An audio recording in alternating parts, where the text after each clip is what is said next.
Hello everybody, Tony Funk back at it again, and today we're going to be talking about something that we like to call in the West, hentai. More specifically, we're going to be talking about henshin, also known as metamorphosis, also known as emergence, also known as 177013. The hentai so nice, they named it 4 times. For the purposes of this video, we are going to be calling it metamorphosis just to keep the consistency. And hold on, before I even get into this, I do have a little bit of a disclaimer. The only thing I'm going to say is that this is a pretty serious topic, so just keep that in mind. Anyway, so why are we talking about hentai all of a sudden, you fucking pervert? Whoa.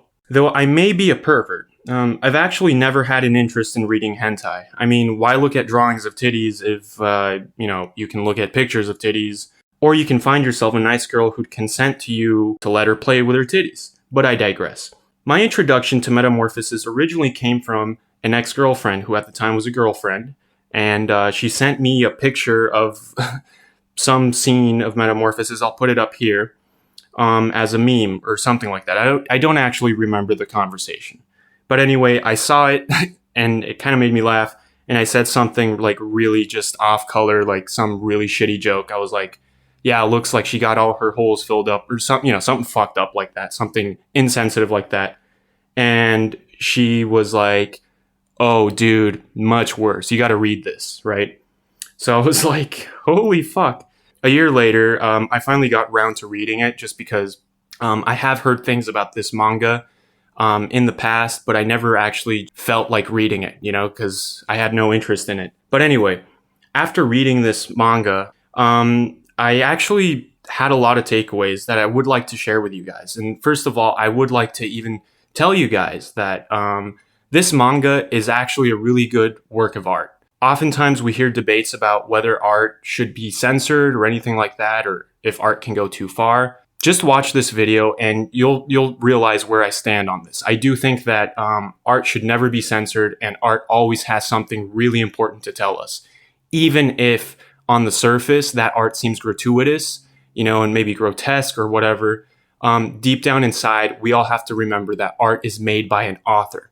So even if that author is depicting something fucked up or something like that, it's coming out of a human mind, and we can always learn about that human mind. We can always learn something about the author's perspective through their art. That's the whole point of art, guys. So anyway, let's continue. Needless to say, after my initial introduction to Metamorphosis, I was curious as fuck and looked it up only to find a shocking number of reviews and video essays on the matter. Mostly they were just talking about how traumatizing this manga was. A few were talking about how great it was, but the majority was like, this is kind of fucked up. So after seeing how supposedly traumatizing this manga was, I was like, oh shit, this is hentai. Better be the most heartbreaking thing in the universe to make my read worthwhile, I said. And instead I just found myself meditating about it for many hours after reading. This was kind of like brain food. Though I found Metamorphosis hard to read at times because, to be frank, it had boring dips and it became repetitive and predictable, and it had this kind of unsettling lesson behind it all. So let me just give you a quick recap of the story first if you're unfamiliar with the story of Metamorphosis. The story revolves around a shy, introverted, and intelligent schoolgirl named Saki entering her first year in high school. Right off the bat, we learn that her awkwardness and shyness to integrate doesn't stem from being incapable of integrating or anything like that, but rather a lack of interest in the things that she finds as vain. She's very against vanity. An example of this is her comments on models using too much makeup and trying too hard to be pretty. This sets up her character as one being confident and doing her own thing and enjoying her own interests, rather than being pressured to conform to society. I think this was a clever setup from Shindo L, the author of Metamorphosis, to let the audience know that there was more to this girl than just, being awkward, but that her awkwardness came from a place of intelligence. Not only was she awkward, but she also had awareness that what she valued was different than what everybody else around her valued. I really enjoyed small details about her personality and reason for being awkward. I thought it was well done. Now, it isn't until her epiphany in life that she went through all of her middle school without making a single friend where things kind of start to turn for the worse. It's Saki's need for social connections that caused her to undergo a path of popularity, not from a vain desire to be loved by everybody, but rather just the idea that we all need friends. This innocent desire is what causes her to start using makeup and emulating what popular people do, despite her own reservations about vanity. The girl just wants to be happy, man. After learning to use makeup, being called pretty by both her mother and father, Saki realizes how her treatment changes for being pretty, and she begins to learn more about social interactions such as flirting and going out with friends. She later meets a dude named Hayato who creeps on her by using the convenience store equivalent of the "baby, can I buy you a drink" pickup line. Had Saki been less naive, she should have seen the red flags right away, when no one in the fucking world would offer to buy someone something as cheap and mundane as a magazine unless they were horny out of their goddamn mind to try something like that. Anyway, Hayato offers to buy her this magazine, and Saki, shy as fuck, accepts. Hayato uses this offer to take her out to a karaoke joint, with Saki thinking about how normal kids her age would go to these places.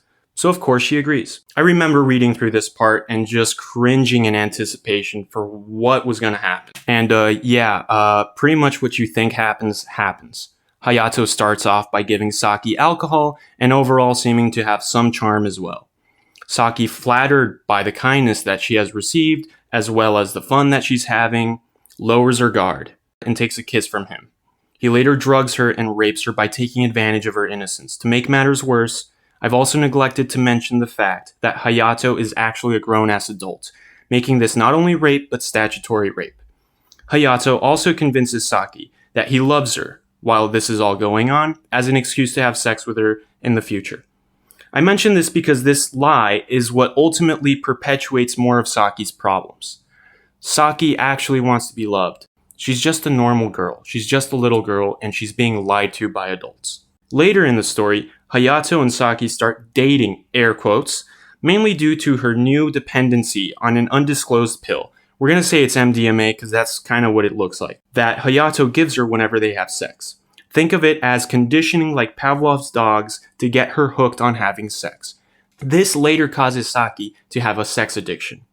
Anyway, Saki's desires to make friends continues, and in a conversation with her classmates, she lets it slip that she doesn't have money of her own and is recommended a part-time job as an escort unbeknownst to Saki. Later, she gets a client named Kumagai on this escort internet service, and Kumagai, using the guise that they were only going to get a dinner together, takes Saki into a hotel afterwards, rapes her, and offers more money for compensation. Later that night, Saki leaves the hotel and breaks down at home after being confronted by her mother for coming home late. Her mother, instead of further prodding Saki to confess what she was doing that late, hugs Saki and reassures her that no matter what happens, she will always be on Saki's side. Yeah, we'll see how long that lasts. Later, Saki is back at school. Out of the blue, one of her male classmates questions her about a photograph that someone took of her leaving the hotel. Of course, knowing how this story has gone so far, they blackmail Saki into doing sexual favors for them, under the penalty of, showing that picture to anyone and, making it know that Saki is, air quotes, a whore. Because of the blackmail where Saki now has to do sexual favors, she becomes increasingly popular with the boys at school, much to her female classmates' chagrin. Rumors that she's banging all the boys come out too. Saki's worries aren't limited to her school either, though, as she comes home to the news that her father was laid off, and upon realizing that Saki has matured, sexually, he begins to rape her periodically without Saki's mother's knowledge. Yikes. Yeah, what the fuck? So anyway, Saki's school life deteriorates more, as she's outed by both the girls and the boys as being promiscuous, which causes her to cry and run home, because all she wanted was just to make friends. To make matters worse though, she comes home to an angry mother who blames her for seducing her dad after she hears them having sex and has her suspicion confirmed with her dad's confession. Let me just let you guys know that her dad does not help her case at all.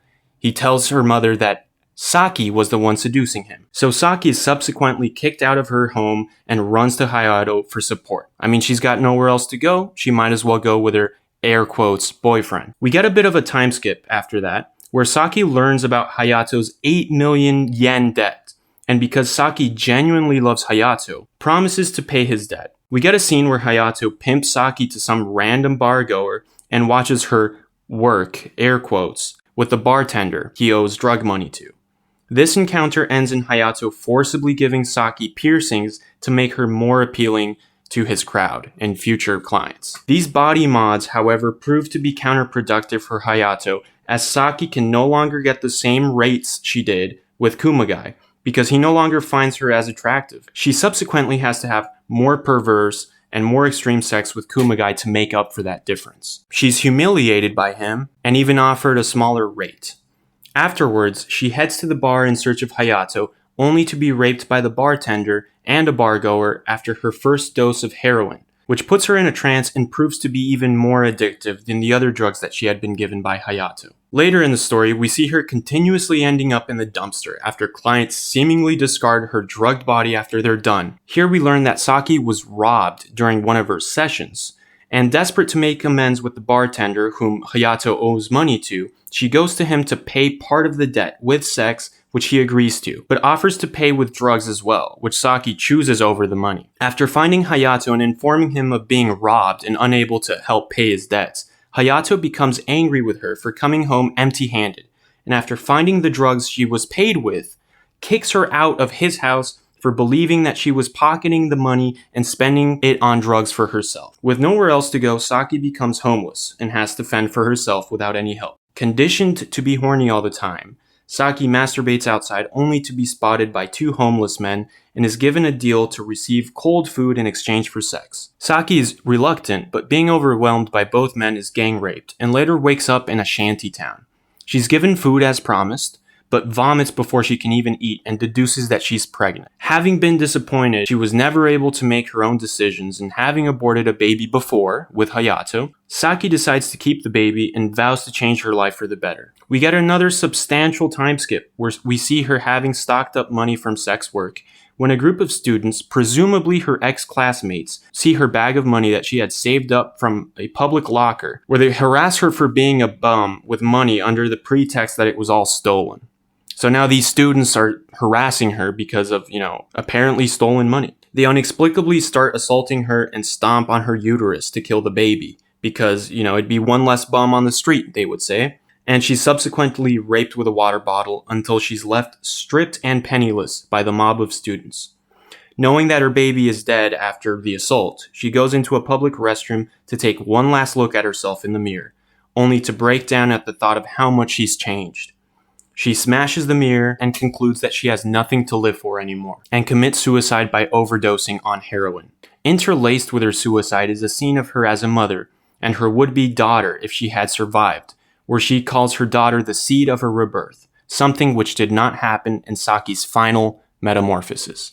Yikes, okay. So now that I got all of y'all caught up, I'm here to tell you that this story is a monumental and important piece of art, despite its disturbing content. Metamorphosis is about power abuse, and tells us something disturbing about our society at large. But before I even scratch the surface on power, let's talk about the metamorphosis aspect of this story as well, which is really important. We see Saki do a 180 in her values from the beginning to the end, and we see how she changes her benchmark for the things that she's willing to do. She always does these things for a reason, whether it be making friends, paying off Hayato's debts, or making money to support her would-be child. Though it may seem like Saki is a passive character, she's actually an active character in putting herself in these dangerous situations in order to achieve pretty healthy goals. That's what's scary about this story. Metamorphosis writer Shindo L made sure to write Saki's character as coming from a place of naivety and to achieve a personal goal. Saki's gradual yet abridged transformation into whom she later became at the end of the manga reflects a change that did not fundamentally change Saki's core beliefs, but rather what she considered as her new normalcy. Her core beliefs never changed. She still valued love as much as she did at the beginning of the story, and she still valued looking for a stable and safe life. What's interesting to note is that Saki's initial instances of rape come from drugs, which Shindo L used as a narrative tool to further reinforce the fact that Saki was not complicit in her downfall, but was manipulated.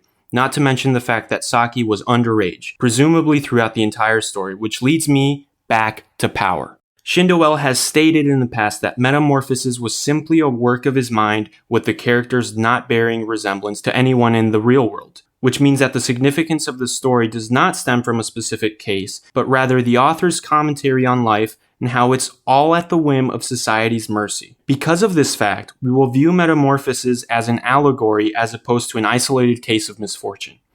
This is because Saki's tragedy transcends her situation and has something to say about society at large from Shindo L's point of view. We already know Saki wasn't a passive character, we've covered that. Yet despite her active pursuit of happiness, she just can't seem to get anywhere. This mere fact sets up the first major conflict in the story, which is Saki's will and society's dominance over Saki. The beginning of Saki's slippery slope begins with the interaction with Hayato, who immediately takes advantage of Saki's shyness and naivety in order to remove her from a place of social protection, i.e. the public, and into a position where Hayato has home field advantage, i.e. the karaoke bar.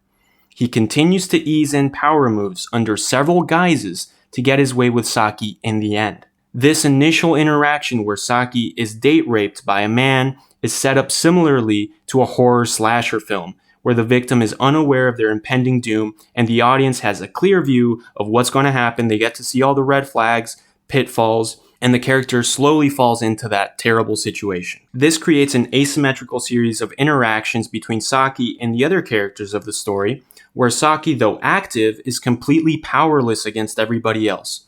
This results in a rinse and repeat formula where everybody is leveraging something over Saki, whether it be money, drugs, love, or protection. We also notice that the more aware characters are of Saki's defensiveness, the more they're willing to get from her. We've heard phrases like, give a man an inch and they'll take a mile. This just seems to be the norm for the majority of the characters in Metamorphosis. We know that rape at its core is only masked by an inability to control one's urges, when the reality is that rape is an inability to respect one's autonomy. Here's some real-world facts to back that up. 60% of rapists are in consenting sexual relationships, something which requires self-control to build. 71% of rapes are premeditated. And number 3, rape is influenced by culture and is linked with early childhood violence. Let's look at that first fact though. Hayato feigned a relationship with Saki and repeatedly drugged her while having sex throughout their fake relationship. This might not seem like rape, but in Hayato's control of Saki, do we see how he uses his power to influence Saki's life? Hayato imposes his power, most notably in the way that he modifies Saki's body for both himself and to facilitate business. This dynamic between Saki and Hayato is emblematic of an abusive relationship, where currency is power and sex is just a perk. Because of the relationship structure, it becomes immediately evident that Hayato isn't just a malevolent sex addict, but he's a competent, intelligent, and scheming sociopath. Now let's look at that second real-world statistic, being that 71% of rapes are premeditated.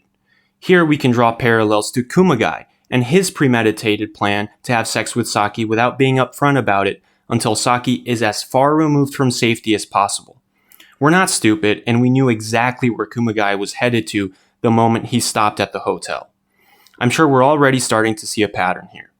But wait, let's just go to that third fact. Fact number 3 is the important and central reality that Metamorphosis was based on, and that being that rape is influenced by one's bringing up as well as the society in which one resides in.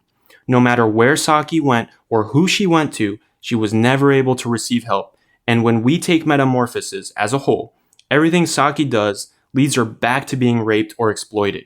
Even Saki's own mother refuses to listen to her or to bring accountability to her father.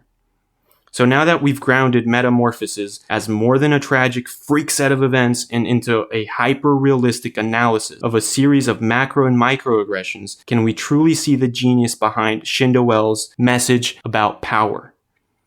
Power will always be abused so long society allows it to be. Now you're probably telling yourself this. Look, Tony, I totally get your point, but this manga is a fabrication. You yourself have said that Shindo L admitted to not basing his story on real events.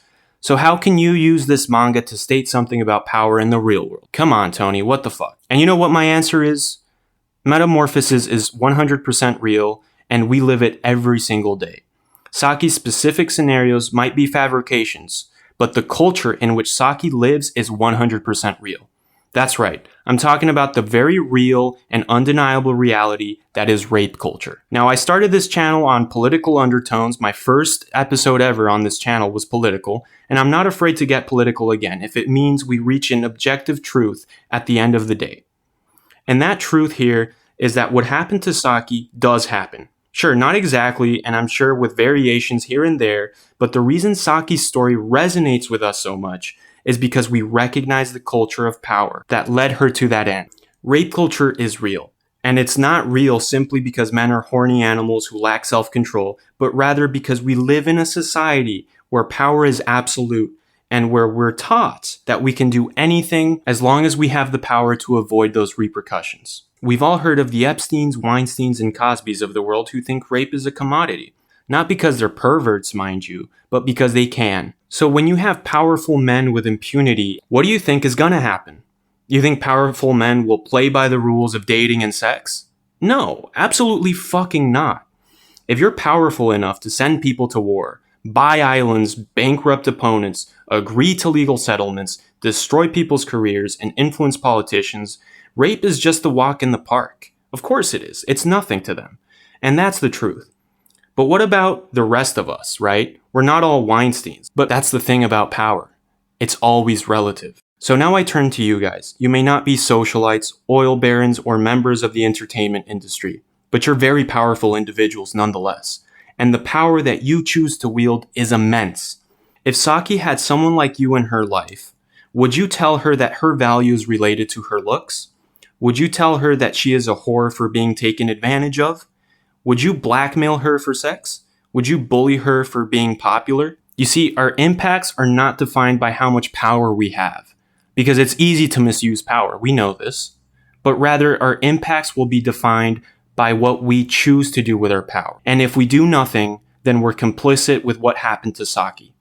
Think about how easy it would be to save Saki if just one individual stepped up and used their limited power to defy the rape culture that ultimately killed Saki. Saki would have been in a different place and Saki would have been alive. Metamorphosis proves to be a reflection of our malignant ignorance of power abuse and how we allow predation of the weak and naive to continue under our noses with the guise that it's the weak's fault. You know, we'll say shit like, they were asking for it.